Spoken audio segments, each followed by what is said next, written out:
was very controlling. That's how I, stumbled into all this work was, like fish are always the last to know they're in the ocean. And I was the last to realize, like, I'm not controlling. I'm just like, I'm helping. I'm just helping him, dress better and be more ambitious and like, eat healthier, of course, because come on. And what I didn't realize is that helpful in wife language is critical in husband language. And people don't respond well to lists of the top 10 things I hate about you, and you're incompetent. There's really nothing worse I could say to my husband than you don't know what you're doing. Are you curious about discovering ways of making your life better? Then welcome to my podcast. I'm Bob Nickman, and this is The Exploding Human.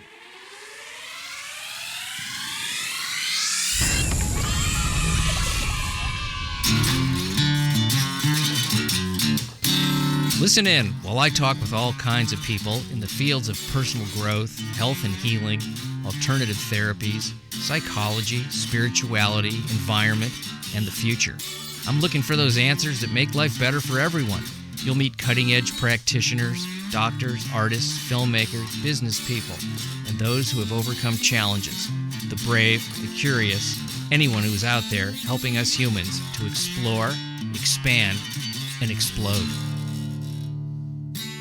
Welcome to The Exploding Human. My name is Bob Nickman.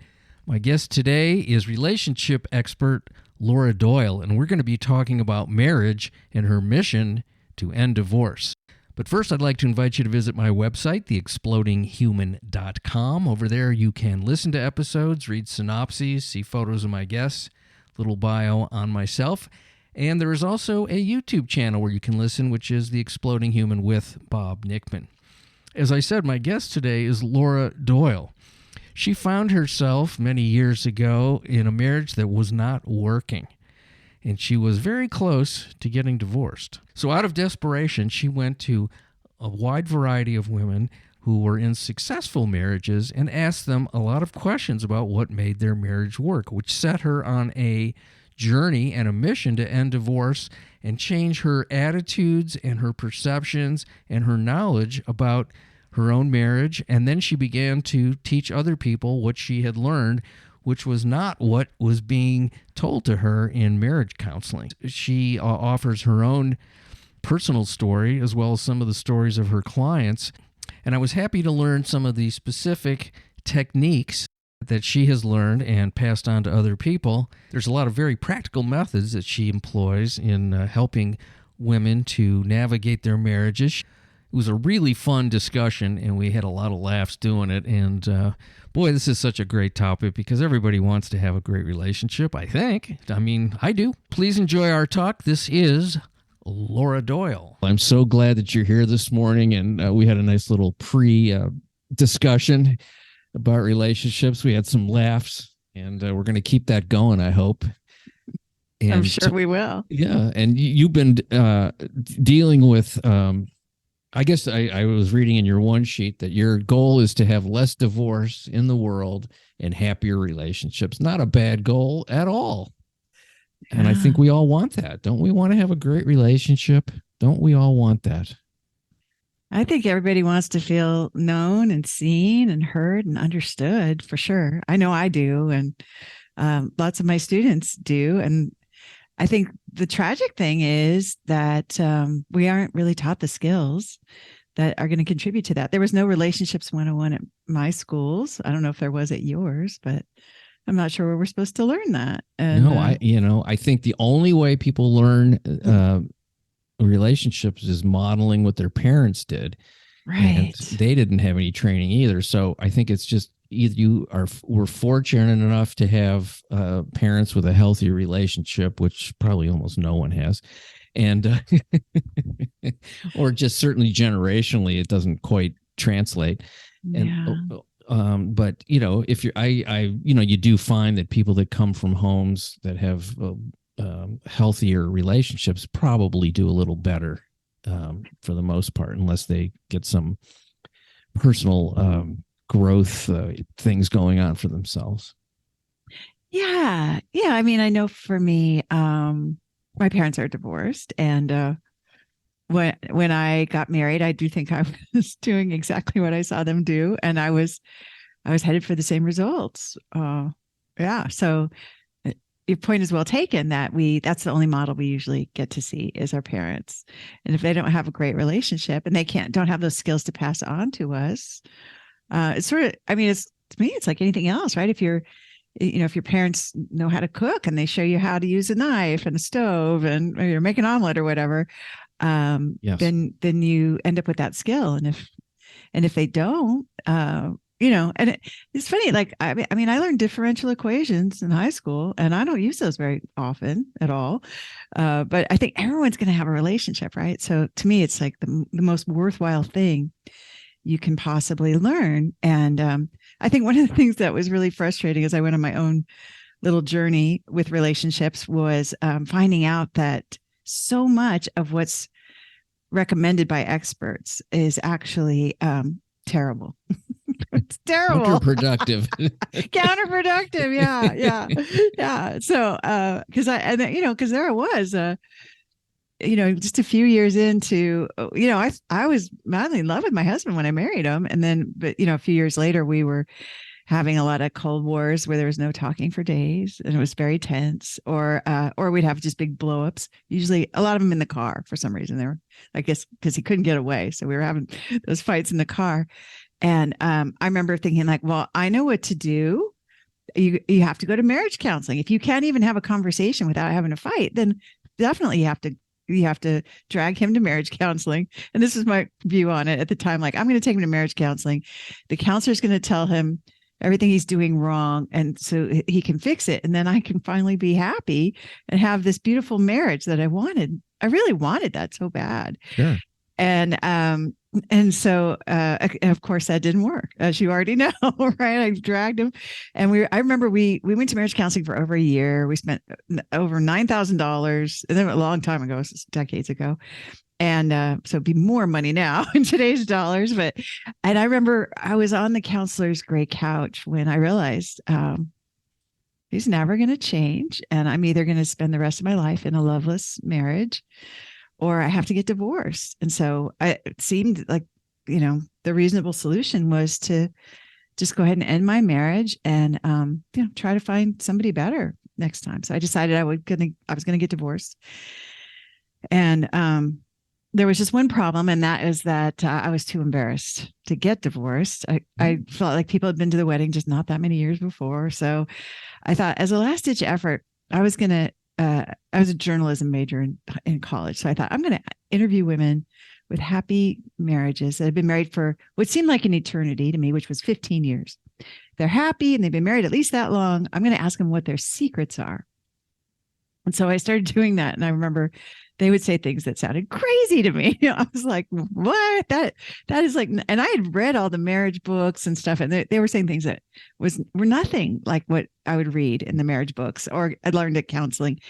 And I remember one woman said, "Oh, I try never to criticize my husband, no matter how much it seems like he deserves it."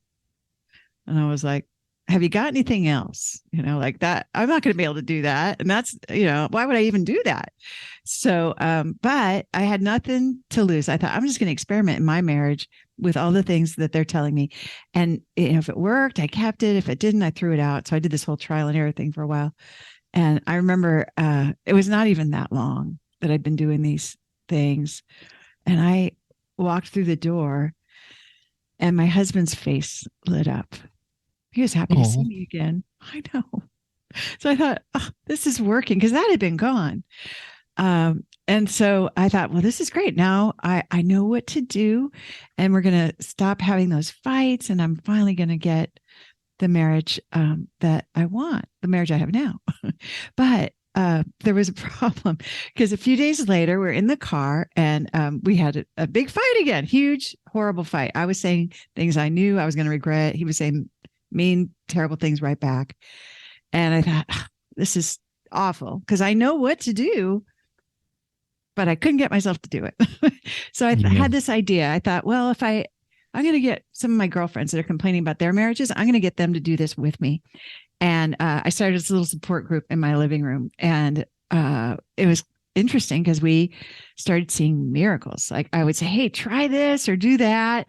And one woman came and said, my husband won the sales contest at work. He took me on the most romantic getaway of our lives.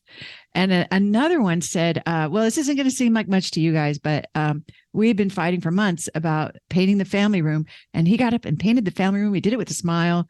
This is a miracle.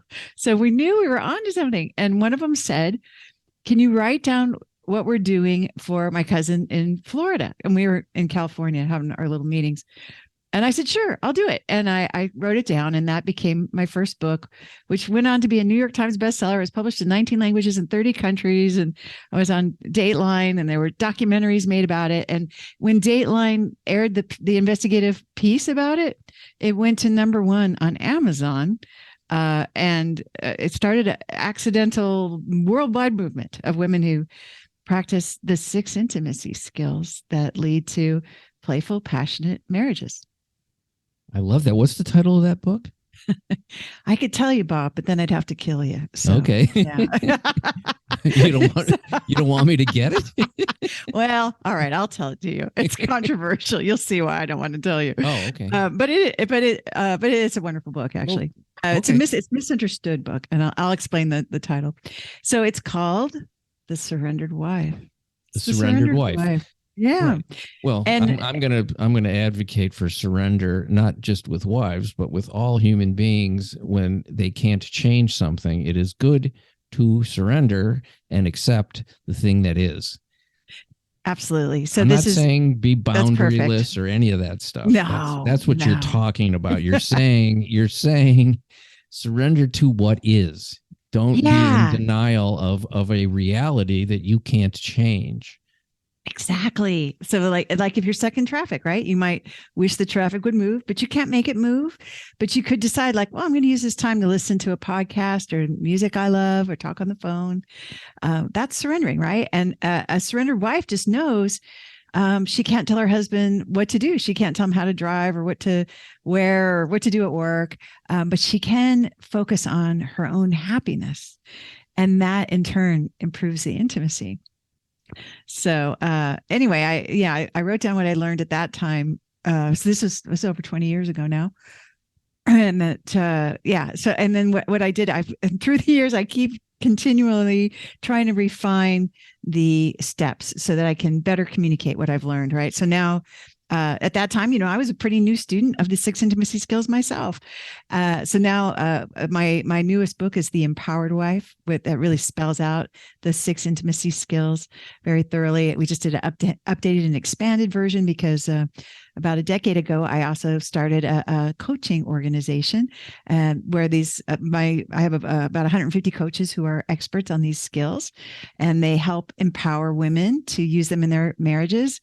And so I learned a lot from that process, and so I wanted to write that down too. I wanted to get that into the hands of as many women as I possibly could, because as you said, I'm on a mission to end world divorce. You've picked women to help, and I'm assuming that there's men that are trying to help men because we're kind of thick in some areas, But we'll stick with what you are teaching. Now I'm going to just be totally me. Okay. You know that book, Men Are From Mars, Women Are From Venus? I'm a fan of that book. Yeah. I love John Gray. Yeah. So that was a huge thing. This disconnect that we have by biological wiring and societal wiring, and we're very apart on a lot of things we just don't understand about each other. Now you said something earlier. I'm going to just tell you something that my wife says. I'll say I'm going to give you some of the the stuff that isn't so great sometimes. Not major, but this is like I'll say I would prefer if you didn't speak that way to me. And she'll say you deserve it, because you said something about deserve it. And I would say, who are you to decide what another person deserves? So true. That's one of our discussions. And want to hear this is the funniest one ever. Now, both of us, I come from a stand-up comedy career. That's where I began everything. was with, well, music and then stand up and then writing. So this is like a whole different thing for me in the last few years. So I have humor's big. My wife likes humor. So even when we're upset, that has been a real savior for moments. And I have to say that I don't know if that's one of your intimacy skills, but I think it's a valuable skill either way. So this is my favorite moment that we ever had. Probably we laughed so hard, but up till that moment, no. So she was on one of those tears of giving me a list of all my faults. She was having a terrible day. I didn't really know it. So she started. This is making me laugh just thinking about it. She goes, "You're this, you're this, you're this." One of these things. I go, and then the last one was, "You must really hate yourself." And I said, I don't. I really like myself. She goes, "Well, I hate you." And we both started laughing so hard because it was like, how could you not hate yourself when I do it? I've just given you the list. Exactly. It was one of the funniest. We laughed so hard. I've told that to, couples and friends. I just, I mean, she realized that she had gone down a path that was not making any sense at all. It's a little indefensible. Yeah, that path, completely indefensible. It was completely irrational. So what I tell, guys that talk to me about their partners, I go, don't listen to the words. They don't mean anything. It's just emotion pouring out. She's not going to remember anything she said. Don't pay attention to the words. And as my buddy goes, women are self-cleaning ovens. Let them spin and run through their cycle, and they'll be okay. That's like just a difference that I've noticed. I don't know if I can't say all women are the same, but I've noticed that. Oh, yeah, it's interesting because along those lines, my campus, we only serve women. So what we do is we help women fix their relationships without their husband's conscious effort, even if it seems completely hopeless, so that they can feel desired and cherished and adored, which was a big goal of mine, in my marriage early on. Yeah. So people say, well, what about couples? What about men? Of course, he's responsible for the relationship too. And, it's been my experience that, and this is controversial too, but women are the keepers of the relationship. We have so much power to set the culture in the home. And so you're nodding your head, which is, I appreciate that. Mm-hmm. Yeah, I agree with that. Yeah. And I think people do get upset with the, with gender stereotypes, which is understandable. So I like to think of it as like even just yin and yang, right? And, in Eastern philosophy, they talk about how every object has yin, the feminine, and yang, the masculine, even like a coffee cup, right? So my coffee cup, the structure, the ceramic part with the polka dots here, that's the yang, that's the masculine part. And the part where you can put the coffee, that's the yin. And without the yin, the yang would have no purpose. If I couldn't put coffee in it, it would have no purpose. Mm-hmm. And so I think a lot of times we unwittingly block our man's desire to delight us, to give us gifts and compliments and help and, special treatment. And so if you aren't very good at receiving all that, then what can he do? How can he delight you? And I mean, I love your story of using humor, and that's kind of another thing that if your wife was willing to receive that, to have her funny bone tickled in that moment when she was listing all the 10 things I hate about you, and you were saying, no, I don't hate myself, right? She was willing to start laughing, and I give her all the credit for that in a way, because that's very I call it girl of fun and light, right? We all have this inner girl of, it's like Cindy Lauper wrote in a very profound anthem that girls just want to have fun. And I'm calling your wife a girl, and all the rest of us too, even though we're well over 12, because I think we all have that inner just want to have fun girl. And I think sometimes she gets lost in the in the rush of raising kids and paying mortgages and going to work and doing the housework. We forget we're kind of focused on everybody else. We forget to tend to our own fun. So that's a big part of it's the first indispensable step to having a great relationship actually is to make yourself happy and have a great time, and maybe just laugh and laugh and laugh about all the things you hate about your husband even. Yeah, I don't know how people without a sense of humor have any relationships whatsoever, romantic or I otherwise. agree. I can't even be around it. But Yeah. there are people like that. They walk around very serious all day long.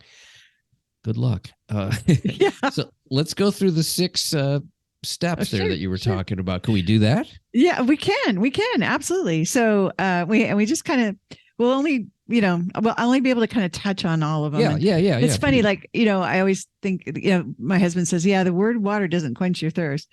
So I really want everyone to get these skills, and I'm going to give as much of them as I can on this show, and then they'll be like, well, now what do I do? Right. So there's so much more to it, but I want to just give like at least an overview of everything. And we just kind of touched on the first one, which is, so when women arrive on the campus, the first thing we ask them to do is make a list of 20 things that bring them joy, like just frivolous fun, just not to, be healthier or reduce greenhouse gas emissions or save money. None of that. It's just like whatever just puts a silly grin on your face. I mean, and people, it's funny because when women first arrive, a lot of times they're like, well, and they want to skip that chapter in the book. Like, okay, yeah. But let's get to the part where I can get my husband to do the things I want him to do. Right. And it's like, no, believe me, this really is the thing. This is what's going to make you an irresistible magnet. And it's also going to resolve so much of the conflict at your house, because I've interviewed thousands of men and asked them this one question. In fact, I'm going to ask you, Bob, if you don't mind. I'm going to put you on the spot, but and they all give the same answer actually. But anyway, let's test it out with you. How important is it to you that your wife is happy? Very. Okay, that's what every single man I've ever asked says. Sometimes they say, like, it's the most important thing. Sometimes they say it's everything, or they say it's very important.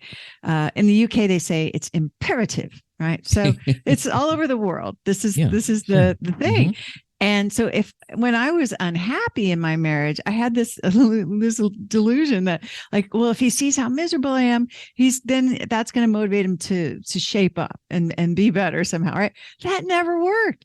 But when I started making myself happy, he wanted to pile on, and he wanted to be around me. That was when, I didn't need to say, hey, why don't you spend more time with me? Because he was seeking me out. He was like, oh, look at her. She's dancing in the kitchen. I'm going to go check that out. Let's find out what that's about.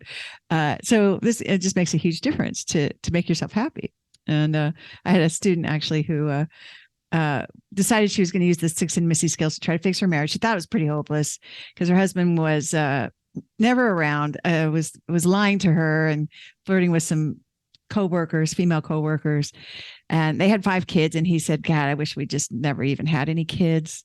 And he told her she was a terrible mother. And so she thought, well, this is probably pretty hopeless, but she decided she was going to do this self-care thing. So she did. She made her list of things that she loved to do, and she started doing them. And she thought, I'm already winning, because whether my marriage gets better or not, I'm happy. I'm feeling good. And she stopped kind of waiting around for him to announce his plans.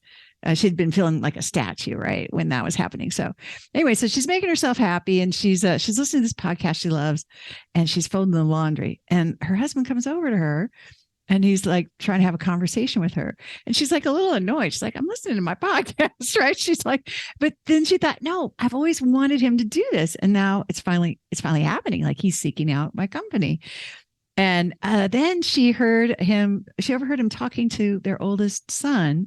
And she said, they were talking like friends. And she said, I couldn't believe it, but it just really warmed my heart.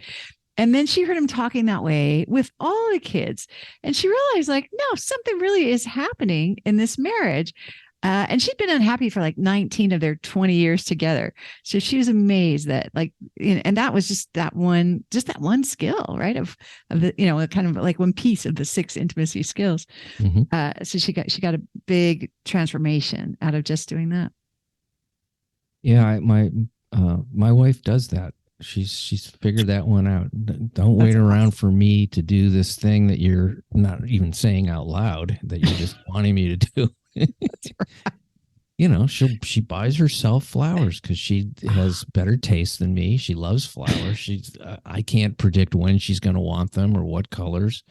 I mean, I still do that myself, but she does it too. And that's just one example.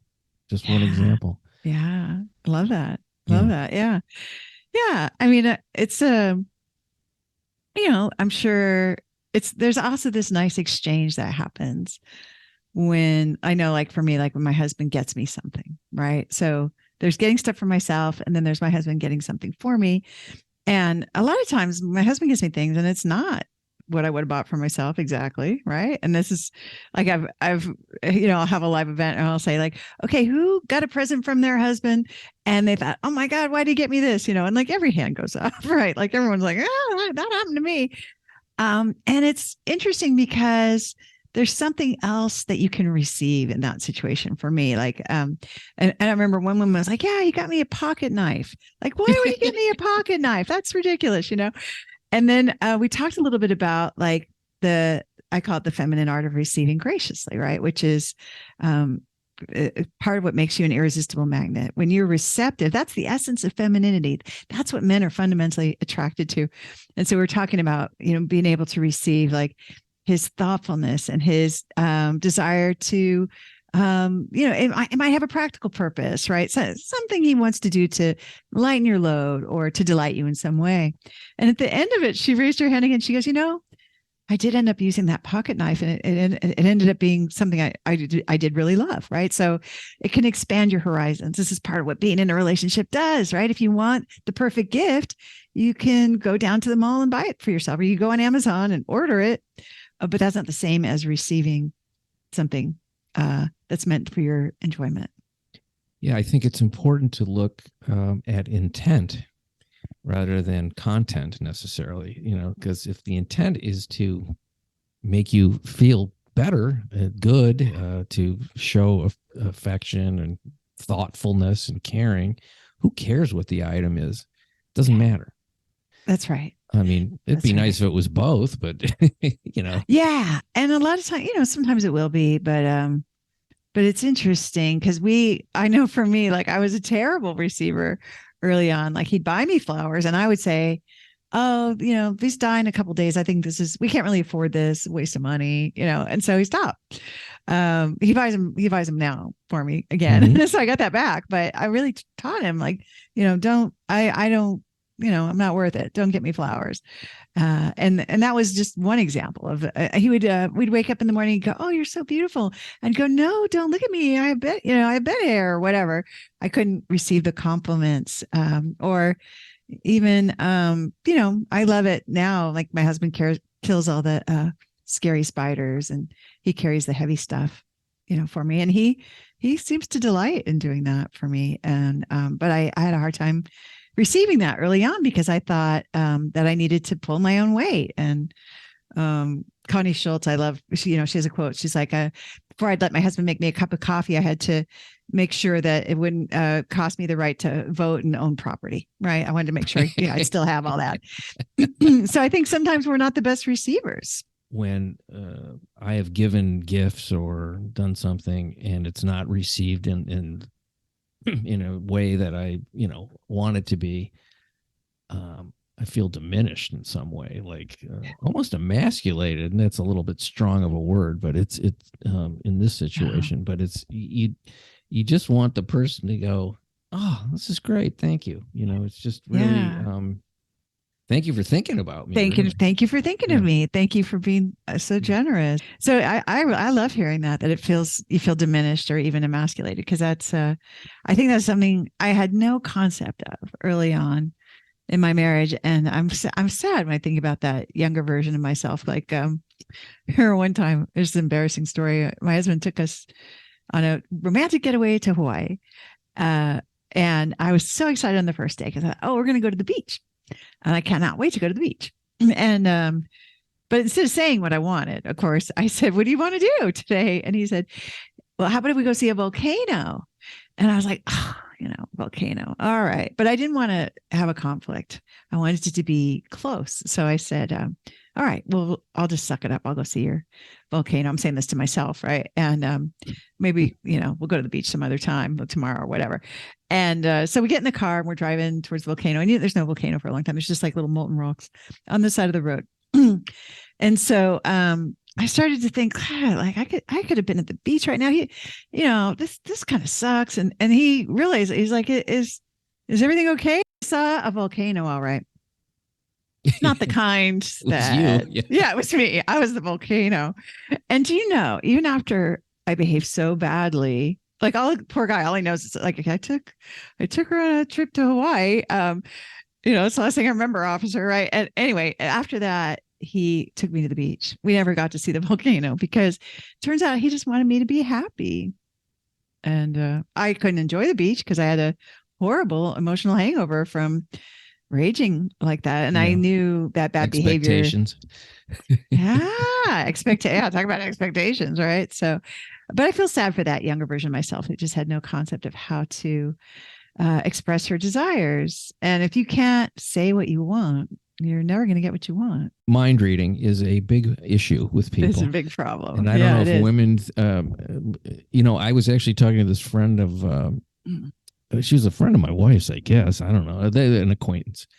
And she was having some conflicts with her husband. And I said, you do know that we can't read your mind, right?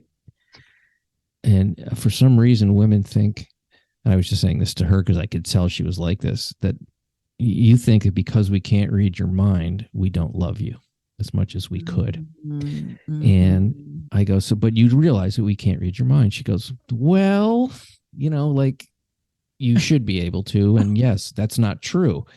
And I go, you're insane. That doesn't make any. I go read my mind right now. What am I thinking? I mean, it's obvious what I'm thinking by the expression on my face, but I'm repulsed by this woman thinking that. But this woman was chronically dissatisfied. That's how I would describe her. Very attractive woman, second or third marriage. This one wasn't panning out because she had no idea how to express her desires in a way that inspires him. Yeah, that's why. She was such a dissatisfied person. I relate to her, sadly, because I remember like one of the conflicts we had early on in my marriage was I would say to him, I go, John, this kitchen is a disaster area. And I thought he was going to like jump off the couch, put down the remote and like come over and clean the kitchen. And that just never happened. And I have this theory now that like he couldn't even hear. I think men can't even hear it when you're complaining. Maybe no one can hear you when you're complaining. So he could hear John, blah, blah, blah, blah, blah. And that was it. Or like the Peanuts parents, like, wah, wah, wah, wah, wah, wah. And then finally I learned to express my desires. And there's a little formula for this. And I'd love to share it with everyone who's listening, like your wife's acquaintance. I would love for her to know this. To express your desire. So finally one day I said, you know what? I would love a clean kitchen. And my husband's like, okay, I'll clean it. I'm like, you will? What? And then he did. And that was over 20 years ago. And do you know, he's been doing it ever since. I don't ever do the dishes here. Very, very rarely because he knows it makes me happy and he just wants me to be happy. So he does all the dishes. So once I like tapped into that, once you find the mother lode of like being able to find the intersection of my knowing what I want and his desire to make me happy. It's a very complementary system. I do the same thing. You do all the dishes there? Yeah. Well, yeah. I don't do a fantastic job. I do a good job. Yeah. I don't do, I'm not an eagle eye super cleaner. And sometimes I get, a little talking to about my finesse, but not serious, but I do the dishes I clean up every night. So, but here's an interesting thing that you said that I just related to. When you said the kitchen is a disaster, my wife uses that word for things that aren't disasters. Disasters are, hurricanes and fires, earthquakes and Turkey and Syria. And all I hear is hysterical woman. I'm not going to pay attention. It's That's not a disaster. It's just not the way you want it. So it actually the choice of words, and don't get me wrong. I think she feels that way. I think inside you felt that way. Like you felt overwhelmed with how filthy the kitchen was. And that's the word you picked because it was very upsetting to you on some level, maybe as a nester or some issue. But the word disaster is a complete turnoff for a guy to hear about anything. Well, that makes total sense. And so this is a big part of the disconnect because you're right. I was like really over dramatizing things by saying it was a disaster because I thought that was going to get his attention more. Right. And it does just the opposite. It actually is kind of repelling. And and again, the complaining, I think women will think, I know I did. I'm like, he knows how to make me happy. He knows his kitchen is a disaster and therefore he should clean it. Yeah. And he didn't know because I wasn't expressing that desire. In fact, there was another student who was also using the intimacy skills. Her husband already said he was going to divorce her and there was no hope. And they were living in the same house, but separated, like awkward roommates, no talking, no touching, just like lots of layers and layers of wall-to-wall hostility. So she thought, well, I'm going to try these intimacy skills. Probably won't work, but whatever, I'm going to try them. And so she was using this formula for expressing her desires in a way that inspires, along with the other skills. And so she goes out into the living room and she says, I would love a leg massage. I would love a leg massage. So, and now what she didn't do was say, oh my God, my legs hurt so much. My legs feel terrible. Because he wouldn't have known what to do, right?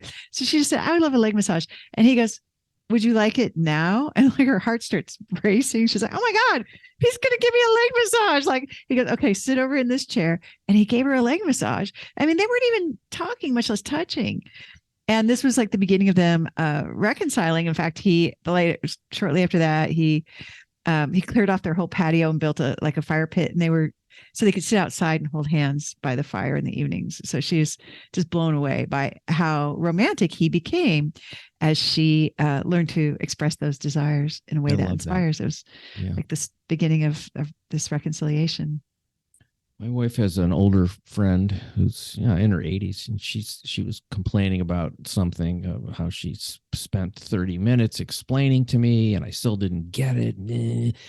Really upset. And the lady goes, men aren't capable of understanding that. She goes, just tell him what you want right in this moment and tell him you love him. If you do those two things, you'll get everything you want. And it worked. And I said, tell that woman, thank you. That's as simple as it is. Yeah. I'm cold. Give me a jacket. That's about it. Yeah. Yeah. It's so it's true. Much simpler. It is. Yeah. And I think it's interesting from the female mind. It is really hard to understand like that giving, like when my husband gives me his jacket when I'm cold and we're out or something, and he's going without a jacket, that actually makes him feel loved. Yes, too. Absolutely. Right. Like you're saying yes. And I'm like, my female brain's going, oh, like I'm exploding here. Cause how can that be right? Cause I'm getting everything. You're sacrificing everything for me. And then I feel wonderful. I feel like the princess. Thank you so much. Well, we like to be heroes. You want to be heroes, right? So if I can trigger your hero gene, if your wife can trigger your hero gene, or if I can, I mean, my husband will say like, hey, I didn't get to be at Frozen, Chosen, and I didn't get to be at World War II or whatever, but I can give you my jacket, right? Like exactly. That's like a part of the way he's made. Yeah, my wife had another friend who said, tell your husband he's your hero. Oh, yeah. She did. And I couldn't believe it. I was like, yeah? It was such a great feeling. Only happened once, but it was great. Oh, yeah. It is great. It is great. Well, and, I love that actually, because my husband is my hero. He does so many things every day to lighten my load, to make my life better, to hear and see and know me, to listen to my, I go, la, la, la, la, la, la, Yeah, right. I over dramatize things like women well, too. that's the women seem to be more emotional creatures, which is fine. It's that's kind of an attractive quality sometimes. Well, actually, Sometimes not. they did a study at the University of Toronto. And I'm glad you're sitting down as I tell you this because you're going to be shocked. But they found out that women are more emotional than men. No, it's true. It's true, Bob, really. And so I thought, well, that's research money that's well spent right there. But the thing that I loved about that is that women, we have an emotional brilliance, I call it, right? And so we're in the world needs that. Like our relationships need that for us to show up with that emotion. Yes. It's a type of intelligence that. We're good at knowing how we feel and saying it. And I used to do this thing early in the marriage. My poor husband. I would sit him down on the couch for, I call it the State of the Union address, right? Which is, we're going to talk about the state of our union. And now I leave that to the president. But, and I wanted him to talk about his feelings because I knew as a woman, that's how you would have emotional intimacy is if he would talk about his feelings. I'd ask him about like when he was a kid or, his father was yelling at him, whatever. Like I wanted that. And so I'd say, well, how did you feel? And my husband would be like, hungry, like here's like, or he'd say like with my hands, I feel with my hands. And I was like, oh my God, he's like emotionally stunted. We're never going to have this intimacy because he doesn't even know how he's feeling. And it was like, the whole time I was like asking the wrong person. Like I'm the one with the emotional brilliance. And I think my husband, I know my husband will be very happy if no one ever asks him ever again how he feels because he doesn't want to talk about it. So, and like hot or cold or hungry? Hot or cold. Yeah. Hot or cold, hungry, tired, maybe. Right. But that was also, that's also like a head exploder for me as a woman. And especially with the modern marriage therapy model, a lot of that's very feminized in a way because they'll want you to talk about how you feel or talk about your childhood or something. Anyway, so I thought that was what we were supposed to do, but I had the wrong idea. So now I, instead of asking him how I feel, I ask myself. Like, how do I feel and what do I need? And like, I'm like, oh, I feel really tired. I'm going to go take a nap. And then I'll find out if things are really as dark as I think they are when I'm tired or, if I just needed that nap. And then when I wake up from the nap, I'm feeling rested and happy. There's my husband looking for me. He's like, oh, hey, there you are. He's all happy to see me. So it's kind of funny how that works. That's great. I have a checklist that I ask my wife when she's in a bad mood, all things that have nothing to do with me that I know make her. Are you hungry? Did someone say something to you? Are you tired? Is it your mother? Yeah. Right. Are you in physical pain anywhere? If you got to cover the biological and stuff. And a lot of times it's just somebody said something that's eating at her that has nothing to do with me. I had that for sure. Yeah, I mean, once you learn this stuff, it becomes pretty amusing. It does. How we are. It does. But I think maybe some women that are listening to this, and maybe some men too, but how do you communicate? What is the best way to communicate to get something that you might want that your husband or wife or the other person, how do you do that? How do you get your husband to maybe do something that he's not doing? I mean, that the dishes was a great example. Yeah. But there may be something, that people are like, I remember in frustration, my wife saying to me once, I just want you to change. Oh, and gosh. I was like, well, that's not going to happen. I just, because people have a habit of being who they are. I'll work at some of the things that aren't up to snuff, but I don't know how good it's going to get. Yeah. Yeah. Like you are willing to put in effort to make her happy, but like, you've got to change. Someone was saying the other day, it's almost like it's like a homicide in a way. Like, I'm going to change you. You will stop existing the way you are. And then I'll make you into the way I want you to be or whatever. It's like, it's just like, just not how it works. But how to change your ideal partner. Yeah. So, and it's funny because we have one of the skills I call it, this is the change your husband skill. So I have it. I'll share it with you. But but first I want to give out the formula for any woman who's listening. Like everyone needs this formula, like write this down. honest to God, it's just life changing. So I have to share it. And then, but I want to share a caveat about it first. This is not the phrase, the one I'm going to share with you. It's not the phrase to use if you want his attention, if you want affection, if you want more action in the bedroom, more passion. This is not for that. I'll tell you what to do for that in a second. But this phrase is great for everything else that you want. And if you're like me, most women I talk to, you want a lot of things. We want a lot of things. That's how we are. It seems to be how we're built. You might want a bigger house or another baby or a cup of coffee or, a new blanket or whatever, right? There's just so many things. So this is the formula for everything that you want that isn't his time or attention or affection. And it is, I would love. That's the beginning of it. I would love. And then it's just the final outcome. Mm-hmm. So it's not about how. So I've done the opposite where I've said like, okay, I want a new dress. There's one in the window over at Macy's. It's blue. It's got 3/4 sleeves. Get me a size 8, right? Like, and like at that point, it's like, okay, that he's not inspired. He's like, now you're my errand boy.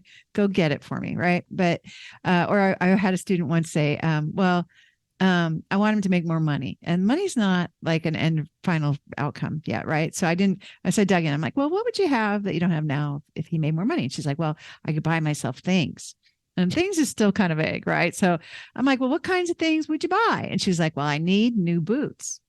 So fine, new boots is the final outcome, right? I would love new boots. No need to specify how that's going to happen. But what we see is it's pretty magical. Like I remember one woman was like reading about this formula in one of my books, and she's like sitting on the couch and she's like, oh my gosh, I'm going to try it. She said, and she goes, her husband's walking by. She goes, I would love a glass of wine. And with no expectation. That's the other piece of it, right? It can't be like, I would love a glass of wine. Like, are you going to get it for me? Right. It's just like, I would love a glass of wine. Right. Yeah. So, and her husband goes, oh, I don't think we have any. And she goes, I know. I was just wanting some. And then she goes back to reading the book. And next thing she knows, he's coming down the stairs with his keys and his shoes and the kids behind him going, can I go to the store with you? And she goes, where are you going? He goes, I'm going to the store to get you some wine. Right. Like he saw the opportunity to be her hero. She triggered his hero gene, went to the store and got her some wine. So, and this is what we see again and again. If you can use that formula, that magical formula to express your desires, like there's no limit to what your husband will do to make you happy. If he thinks that he's got a shot, if you are pleasable, you have to be pleasable. And okay, yeah, I made up that word. Fine. It doesn't exist, but it's the idea that you're going to feel successful when like you're going to come home with that wine and I'm going to go, oh, you got white. Oh, like, no, like that's going to ruin the whole thing. So if you go, oh my gosh, you went and got me wine. That is so sweet. Thank you for being so thoughtful. And then you were going to say there's a different way to approach You've been holding your breath this whole time for that, huh? Sorry. No, okay, everyone, I've enjoyed every moment of this conversation. Thanks, Bob. Me too. No, but you're right. Okay, so there is something totally different, and it is really about. So I'm going to tell a little story that kind of illustrates it. So, would you agree that? Well, I believe that there's the best aphrodisiac on the planet for men. Is free. It works fast, and most women don't know about it. So I want to share that right now, because this is really how you skyrocket the passion. So I'll check this out with you because you're a man. So you'll know firsthand if this is true. But that aphrodisiac is respect. It's respect. Do you agree with that? Wow. Is there anything sexier than a woman who respects you? No. Okay. No, okay. That beats cleavage. It beats cleavage, right? Like, I love that. Okay, that's good. I'm gonna use that. Beats cleavage. So I'll tell you a little story. So one of my students was her marriage was in distress. They had been sleeping in separate beds for 6 months, and it was a second marriage. They had a blended family with stepkids. Kathy Murray, and she had been going to therapy every week by herself, because her husband wouldn't go to therapy about the marriage. So she's going by herself every week for an hour a week to complain about her husband, Doug. And nobody ever got happier that way, by the way, by complaining about their spouse for an hour a week. It seems By like the it's going to way, work. I don't like Doug. I've never liked him. You've never liked Doug, right? I know. Way to hit the end of the story, though. Doug's like redeemed I at don't the end know of the why story. she got why she hooked up with Doug, but anyway, exactly. I know. Wait, it's up with Doug. I mean, please, Doug, right? First of all, he can't read minds. Doesn't know what she wants. Anyway, so and Kathy was the CFO of a huge private school, really prestigious private school. So she managed this huge budget. So she was helping her husband at home manage the finances. And but it wasn't going well. She's using the same skills that she's successful with at work at home. And you think about it, like your goals at home are totally different. Like my goals at home, I want my husband to hold my hand and stroke my hair and tell me how beautiful and wonderful and special I am and amazing. And at work, I really just want, I want to manage my team and improve the bottom line, right? They're totally different goals. They're different goals. But so she was doing this and it wasn't going well. And so she had just finished reading my book and she thought, I have nothing to lose. I am going to experiment with some of this stuff in this book. And so Doug came to her and said, hey, you got to tell me what you want me to do with the cell phone plan. We need a new cell phone plan. So tell me what you want me to do. And so she just looked at him and she said, she picked it right out of the book. She said, oh, you know what, Doug, whatever you think. And he just looked at her like, no, he'd been trained. Like, if you screw this up, you are going to be in so much trouble. She goes, no, you got to tell me what you want me to do with the cell phone plan. And she was thinking like, I hope he doesn't screw it up. He might, we'll have crummy service, we'll waste money, whatever. But instead of saying all that, she said, you know what, Doug, whatever you think. She just repeated it. And then she added, I trust you. Mm-hmm. So Doug went away and did the cell phone plan. She was afraid he was going to screw it up, but he didn't. He did fine, right? And Doug knew on some level that the reason he hadn't let her make those decisions in the past is because she didn't trust him. But this time she did. She trusted him. And then that night he came over to her and put his hand on her shoulder, which was a big deal, and said, you were so nice today. And tears just started rolling down her cheeks, and they slept in the same bed for that very night for the first time in over 6 months. And the next day she fired her counselor and she called me. She started training with me. And that was 20 years ago. And she still gets tears in her eyes when she talks about how tragic it would have been to throw out Doug, the man of her dreams. Now, you didn't like him. I know previously, but now, now are you feeling better about Doug? Now do you see Doug's good qualities? I just don't like his haircut. I know. Maybe if he got a better haircut. So part 2 of that would be if he had screwed the plan up, then what do you do? Let's see, I knew it. You can never do anything right. You always do the wrong, never always. Those are dangerous words, by the way. Yeah.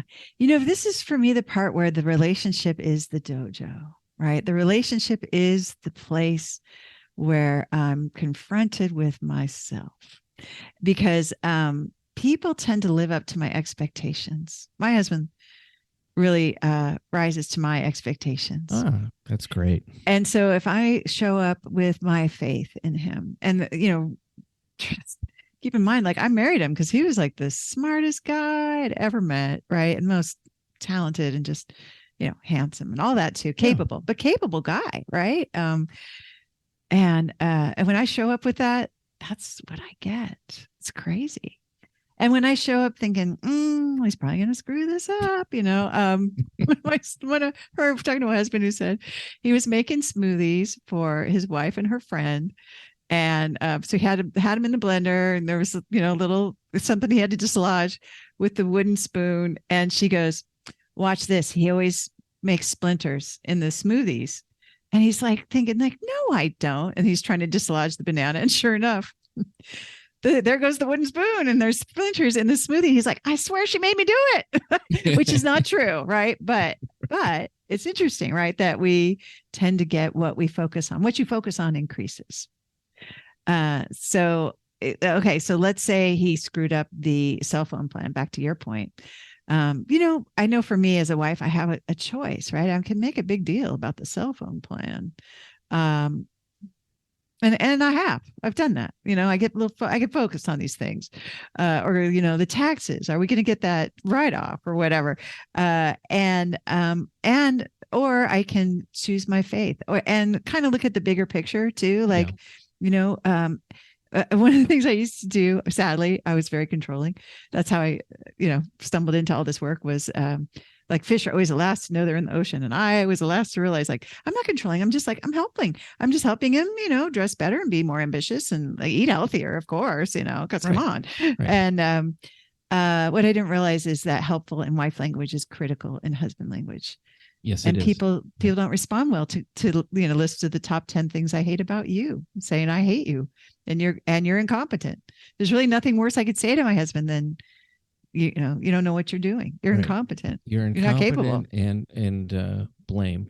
Those two things are really ugly. They don't help. Let's put it that way. They don't help. And even if they're accurate, it doesn't matter. It doesn't matter.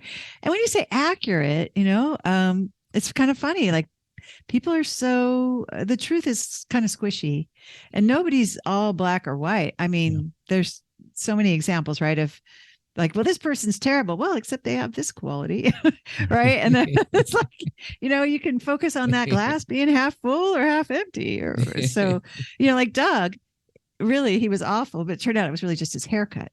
And the rest of him was pretty good. Yeah, just his haircut. That's so funny. You're a funny woman, and I feel happy for your husband. Oh, you figured this stuff out. Yeah, it is really indescribably wonderful to finally have that marriage I dreamed of having when I was 22, standing at the altar saying I do.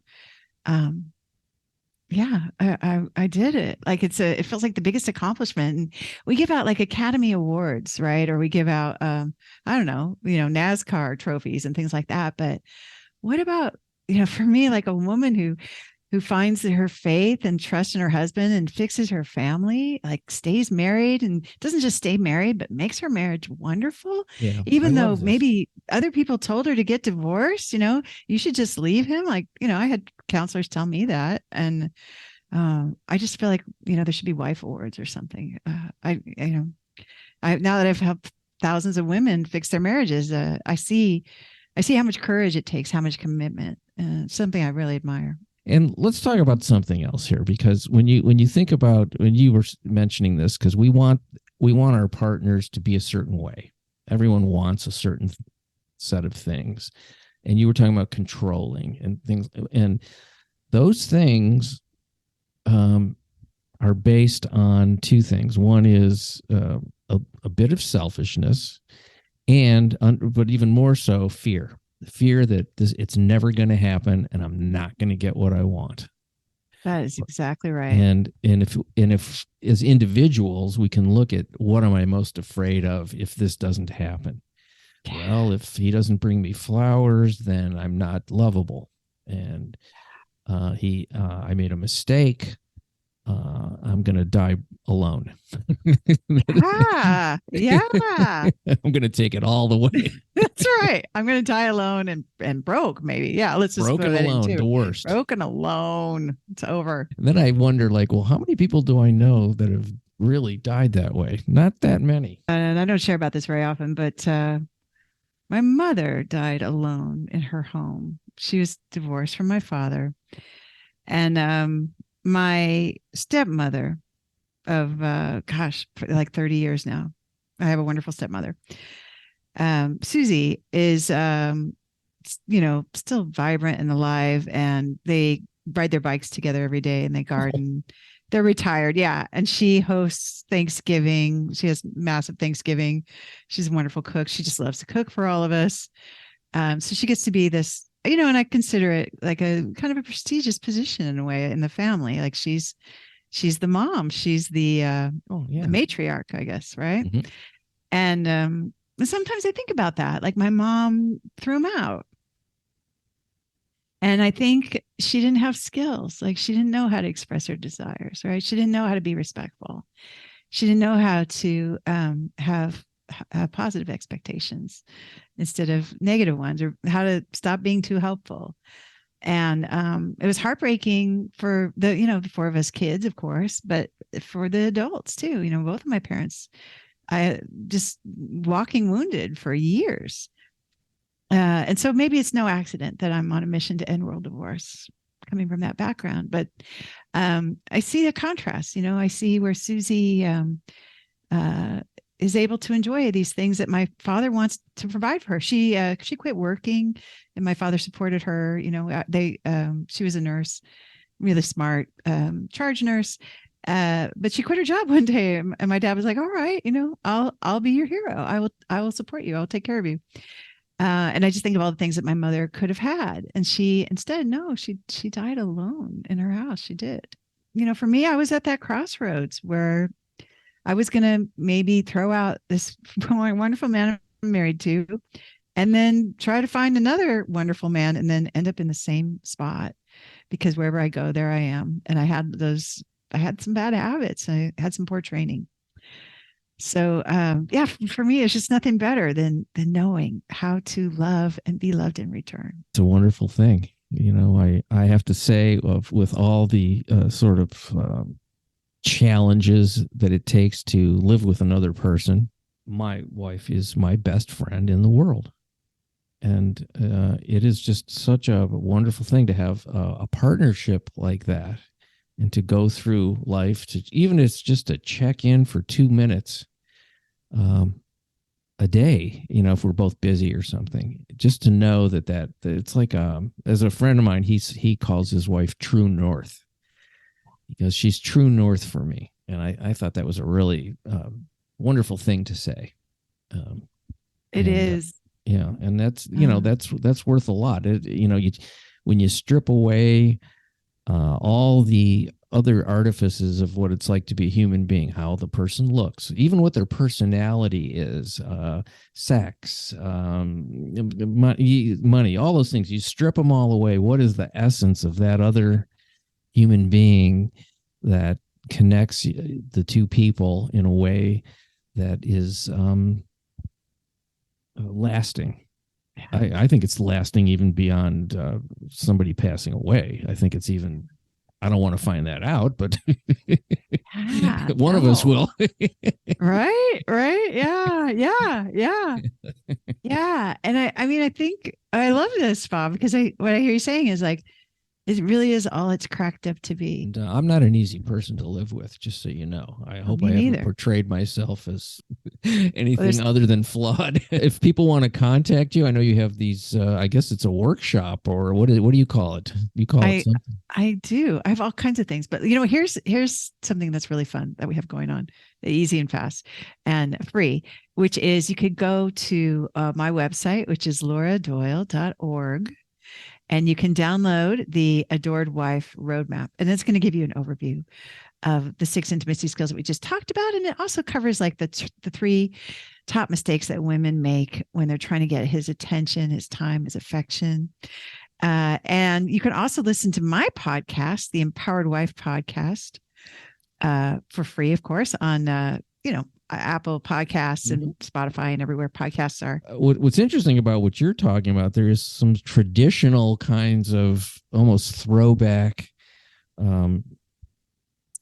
modes of operating that you're talking about that work. That's why they probably were around for so long. It could be. I know. I think it's like, you can't just throw out, it's sort of like rebelling against your parents. Like, I'm never going to be like my parents. And you find out like, well, your parents, didn't overdraw their checkbook, and that might not be such a bad thing or whatever. Right. Like, exactly. You can't just like say, I'm just not going to do what they did. Cause, and that may be kind of, the spot I found myself in, certainly as a feminist early in my marriage. I was like, oh, I'm not going to be, I don't know, a surrendered wife. And now look at me, here I am. An empowered wife. Empowered. Yes. Empowered. Yeah. The thing about any of these causes, this is a side note, this is just a thing the thing about these different causes that people get on, there's an undercurrent, or sometimes it's overt anger, which is the worst way to get anybody to listen or to change, is to be, fist in the air, angry, yelling. nothing turns me off more than an angry person to have them change my mind. It just doesn't work. I think when you're in a marriage that is broken and suffering, you do feel angry. You feel, I was unbelievably resentful. And, that was repulsive to my husband. I'm like, why aren't you spending more time with me? He's like, have you seen yourself? Right. Yeah. I mean, he didn't say that, but, and what's interesting is, underneath all that anger, there is usually just tremendous hurt. It was a great day when I figured out how to not be so hurt all the time, right? How to not, to respond in such a way where I was really like taking care of Laura instead of just waiting for my husband to do things and then him being disappointed again and again, right? There was a whole theme there. Well, I have to say, it's thoroughly enjoyed talking to you. I feel like I've known you for decades. Thank you. What a nice compliment. I enjoyed this so much too, Bob. Really fun to be on your show. Yeah. Join the conversation. The folks go to LauraDoyle.org. It's an organization. Yes, it not is. a com. It's an org. That's right. That's right. We're on a mission. Have a fabulous day. I really appreciate your time. Thank you. Thank you, Bob. Much appreciation for you folks listening to The Exploding Human. Check out the website, theexplodinghuman.com, the YouTube channel, The Exploding Human with Bob Nickman. And I want to thank Laura Doyle once again. Check out her website, check out her books. Have a fantastic day. Happy relationships, folks.